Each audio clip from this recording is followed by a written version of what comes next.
Well, clearly, the Ohio Republican Party has some challenges, but I would say, I think earlier in the program, I talked about how successful Governor Strickland was in his election, how successful Senator Brown was in his election. You juxtapose that with the congressional seats. Our current, I think going into the last election, we had 12 Republican members of the House and 6 Democrats. Today, it's 11 and 7. We lost as Republicans, despite the fact that this was was Representative Nay's seat down in Ohio 18, when Zach Space was elected. But the caller's right. Ohio is, and I think when you had the fellow from the Dispatch on before too, Ohio is a pretty unique. We go back and forth between Republicans and Democrats. Dick Celeste had a great ride as governor. Bob Taftinger, now I think Governor Strickland will have it. And our voters tend to be independent thinking voters. And I don't think that our voters want to be taken for granted. And I think that that's what your caller was talking about. Our job as Republicans in Ohio to restore their faith. And I think we're moving in that direction. Can I get your comment on Congressman Dennis Kucinich? He is waged in a multi-candidate primary challenge, including Joe Simper, who's a city councilman from the Cleveland area, and he's been endorsed by the Cleveland Plain Dealer over Congressman Dennis Kucinich. Yeah, I full disclosure, a friend of mine. But second of all, there was a poll that came out last week that showed it 55 Kucinich, 29 Simperman. The difficulty, and Dennis had some problems because there was the feeling within his district that when he ran from 2004, he said he wouldn't do it again, and then almost immediately he began to let it, and that led to this backlash that you're seeing. But I think their opponents, and anytime you have a five-way primary with an incumbent, he can get the win, and Kucinich will be nominated on. Avon, Ohio, I should say. Good morning. Good morning. Morning. How are you? Go ahead, caller. Okay. Good morning, Mr. LaTourette. I am a Republican. I'm going to vote for, and I'll let you that not only do we have a lame duck Congress, but if you look at our economy, when we had a Republican, the economy was doing very well.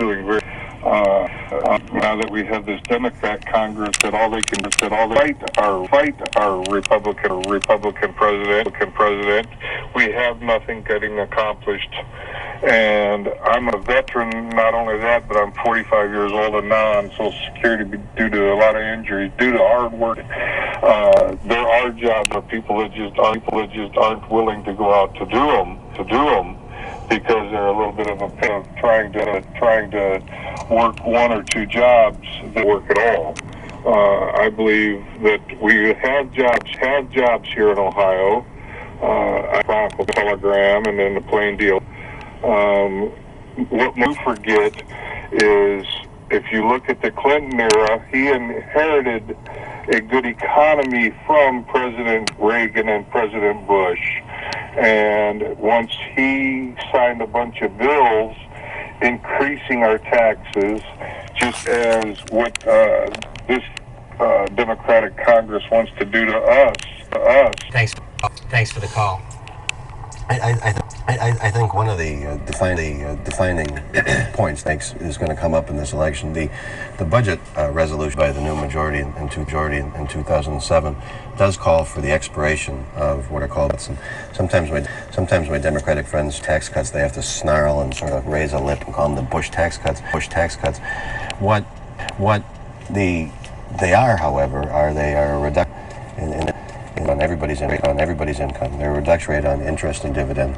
They're a reduction on capital gain. They are modifications to the estate tax. They're the elimination of the marriage penalty, and it's the doubling of the child tax credit. And so, you really have nothing to fear from that budget unless you work, you're married, you own anything, you save, or you have kids, or you plan to die. And that I think is something that's important. Republicans and Democrats talk about moving forward.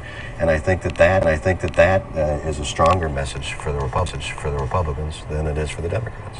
Our guest represents Northeast Ohio, and that's the 14th Congressional District, a graduate of the University of Michigan, Cleveland Marshall College of Law. The next call is Austin, Texas. Good morning.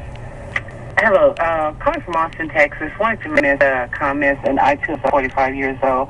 One, I noticed Hillary talking about her experience, compared to Obama's. But I mean, clearly there's an age difference. So, the older he gets, then he can then too boast about his experience and the longevity of it. But the thing too, Hillary is boasting she wants to be the leader of the USA, but then she whines, every time things don't go her way. So I mean, she needs to show strength in that area. That even because she's going to be coming against some in these foreign countries that's not going to even kind of whining and things like that. So she needs to show stability and strength in those areas to know that she's going to do what she's going to do. So who are you voting for?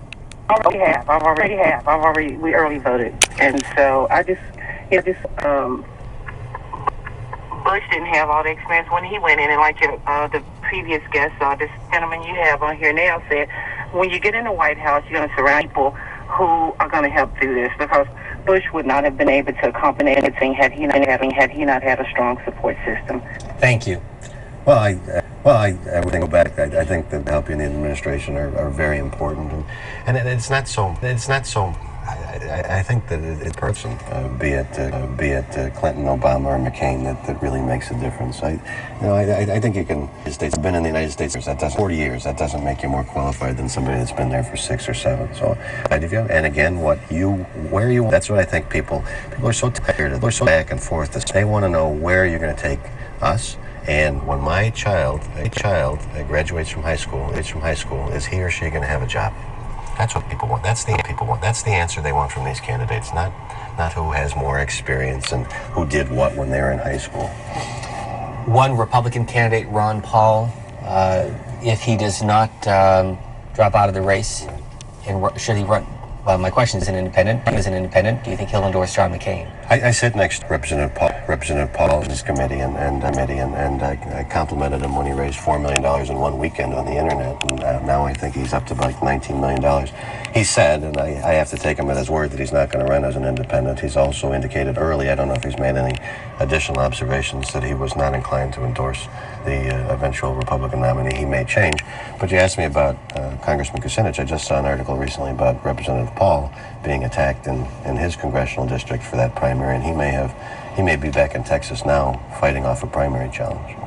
As we take this last call, a look at the front page of the Cleveland Plain Dealer and the survey in Ohio and Texas, which right now has Senator Clinton up narrowly, but almost within the margin of error, 47 to 43%.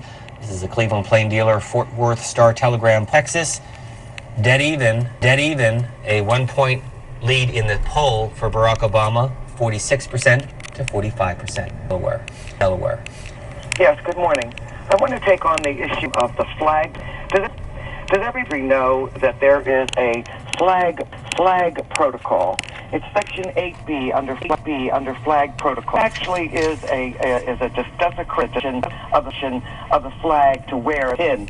So all you Democrats and Republicans who wear it, understand that you're desecrating it when you do. That's number one.